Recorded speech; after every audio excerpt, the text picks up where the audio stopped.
Regarding the shimmering inks, talking about loving your Chivor, Emerald of Chivor, but you don't see yourself using it often enough to merit filling up a pen and risk gumming it up. Wanting to go, it's not a huge risk, but anyway, or wanting to go through the trouble of washing it every time I use it, fair enough. A glass dip pen seems to be a great solution to utilize those inks for small projects. Can you tell me more about how the glass pens you carry differ in feel and grip, etc.? Also, I know you discussed previously how some inks are a little more sticky than others. I would expect that from the shimmering inks, I will need to clean the glass pen differently. Okay, so let's talk about glass pens for a second. So first off, you're talking about shimmering inks, which is very pertinent because the Shimmertastics just came out. Emerald of Chivor has been out for a little bit. So a lot of people that have an awareness about these shimmering inks now or have questions about them. So I will try to talk about them as intelligently as I possibly can. So you talked about like the stickiness aspect of ink. I don't mean like actually sticky, but it just seems like some inks, you know, and if you have experience with different ones, you know what I'm talking about. Some inks tend to kind of cling a little bit more to the inside of your pen, you know, just visually, like maybe not staining necessarily, but they just need a little more oomph to clean them out thoroughly. And I can't honestly say like these types of inks are like that, these types aren't. It doesn't necessarily have to do whether it's permanent ink or not, because like Noodler's Black is one of the least clingy inks I've ever used.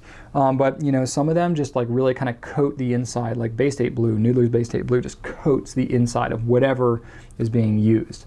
You know, so there's definitely that kind of situation going on. As far as the Shimmertastic inks and the J.Herbin 1670s and stuff like that, those actually clean out fairly easily. The ink itself does. Some of the shimmerness of it can stick behind a little bit, especially if you have a pen with an ebonite feed. I find that shimmery stuff tends to, it likes feeds. It likes to stick around in feeds and little crevices. It kind of sticks around in different parts.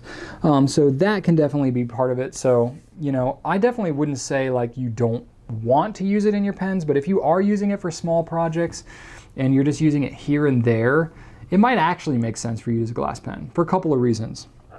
First off, glass pens are super easy to clean because there's no inside components. It's a dip pen, so you dip it and it has these flutes that are just kind of sit on the outside of the pen, and the ink kind of sits in these flutes and just travels down the flutes to the tip. And then you write, and you need to dip it every line or so, but then you know, you don't have to worry about flushing it out. You're just cleaning it off because all the ink is hanging on the outside. Now, there's a couple advantages of that. It makes it very easy when you want to change colors. You just clean it off, go to another color, much easier than a fountain pen. However, it also is very wet, which actually is a benefit in this instance with the shimmering inks, because the wetter they are, the more of the shimmer you're going to get. So it might actually work as an advantage in this case, because you're going to get more of that shimmer with a glass pen. Now, I might have to change the way you write a little bit because it might be so gushing, especially if you're using on a really really absorbent paper. It can like really bleed and stuff heavily when you're using glass pens. So you might need to kind of evaluate your paper needs. But another thing about you know, these is that I kind of lost my train of thought. Let me look at my notes. Yes, they're tipped very wet, and yeah, easy to clean. Okay, that was kind of what I want to talk about. So, the feel can be very different from one pen to another because they're handmade. Both the J.Herbin and the Roaring Cleaner ones that I have. So they are not. It's not gonna. You could get two different pens. One could be really smooth, and one could be much toothier. You can actually smooth them yourself with a very fine sandpaper. I would not recommend using anything coarser than like a 600 grit wet sandpaper, that like an automotive sandpaper that you can get. If you can get something like micromesh, that's even better, because the more aggressive, the coarser you get, the easier it's going to be to take off too much.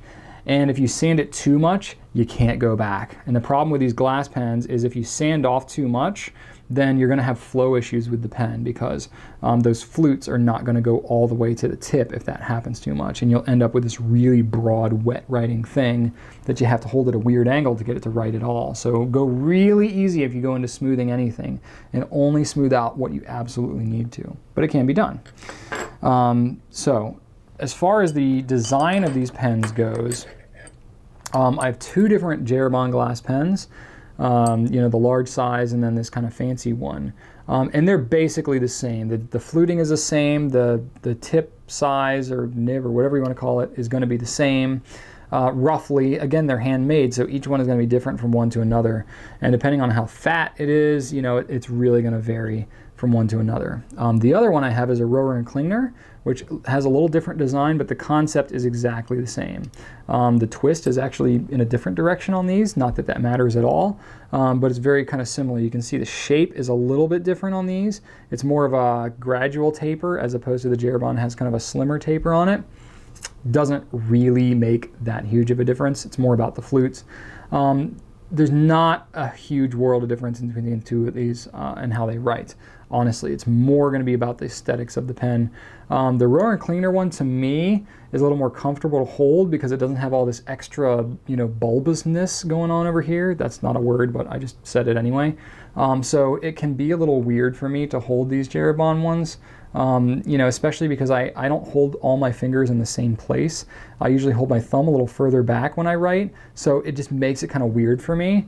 It still works really well, and I only use them for brief writing periods anyway, so it doesn't really matter to me that much. But I do find the roller and cleaner one to be a little more comfortable when writing with. But they're all beautiful pens. They all write fairly similarly, and they all will work pretty well for what you're using here.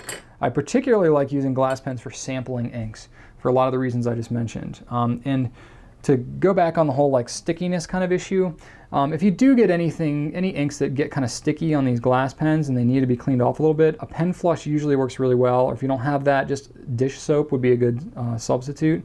And the nice thing about these is you can use a toothbrush, an old toothbrush, to scrub them out. That will really, really help tremendously, because anytime you can physically scrub it, it's going to work much better than just, you know, chemically cleaning it alone. So if you get into a situation like with this shimmering inks, you might get some of that glittery stuff that kind of hangs on. Old toothbrush, boom, and it's gone.